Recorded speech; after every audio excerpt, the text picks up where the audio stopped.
President Trump is seeming sharper than ever. He went on Gutfeld last night. This was great. Gutfeld, the top late night comedy show in the country, on Fox News. It's not CBS. It's not NBC. It's not ABC. It's Gutfeld, king of late night comedy. So Trump goes on the show and he discusses the aftermath of the assassination attempt and how he proved what really happened to the host of the show. Something was definitely wrong. And it was a mess. I said, that's unusual. Do you remember when you showed it to me? I showed it. Yeah, you showed it to me. You said, I know people aren't going to believe this, so Gutfeld, take a look at my ear. That's right. You know, we met at the convention. Yeah. And I said, who am I going to show it to? You know, we have a lot of guys. You know, they'll say it didn't exist. And I actually did have such confidence in him, and he's really a very special guy, talented guy, good guy, great guy. And I said, you know, if I'm going to show it, let's do it with Gutfeld. Yes. That's amazing. It's amazing. Because it happened right after. Yeah, how did you get him to see the top of your ear? Well, I sat in a low chair. Okay, thank you. But you know what? It was true. And I took the bandages off very carefully. Yeah. And I showed him. He said, that's nasty. Yes. That was nasty. The best line of this to me, the most telling line, is his answer. How did you get him to see the top of your ear? Because Trump is a rather tall man.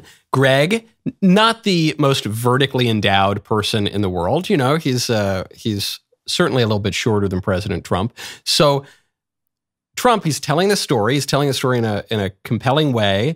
And he gets this question. Well, how did Greg see the top of your ear? He goes, yeah, I had to sit in a very low chair. Okay. And then he moves on. It's just a little line. I'm not saying it's the funniest joke you ever heard, but it just shows Trump is still quick with the wit. He's still tracking. Do you think Joe Biden could answer like that? Of course not. Do you think Kamala Harris could answer that way? Certainly not. Kamala Harris doesn't have answers to the questions that she can already anticipate. You know, when Kamala Harris goes in an interview and is asked about her record as the furthest left senator when she was in the Senate, she deflects. And this, I'm using an actual example from Kamala Harris from her campaign here. She says, "Oh no, that was just a line from Mike Pence." I said, "No, it's actually a line from GovTrack or something." And Kamala just stares vacantly. You know, her eyes kind of glaze over. Her mouth is just slack-jawed. She's basically drooling on screen. She has no answer. Here, it's kind of a, hey, how'd you get a short guy to see you at the top of a tall guy? Because I sat in a low chair. Anyway, moving on. It was pretty gross, right? Pretty nasty. So he's really fast. He's really engaging. He's really funny here. Right now, go to ro.co/Knowles. If you're a fella who needs a little extra help in the old boudoir, I've got something for you. New Rose Sparks are a 2-in-1 prescription treatment that combines the active ingredients in Viagra and Cialis, 2 powerhouse treatments. Sometimes it's not just the ingredients that matter, it's how you're taking the medicine. That's why Rose Sparks are designed to dissolve under your tongue.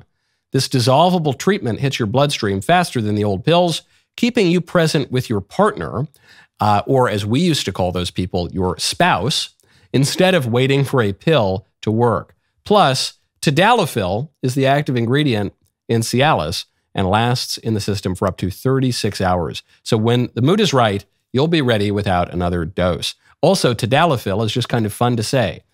Find out if prescription Rose Sparks is right for you. Get $15 off your first order and connect with a provider at ro.co/Knowles. That's $15 off at ro.co/Knowles.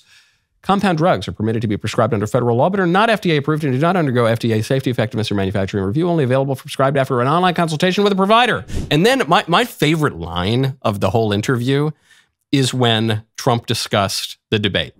You know, they said I'm the GOAT in debates because I had a lot of debates and I became president. And the GOAT means greatest of all time.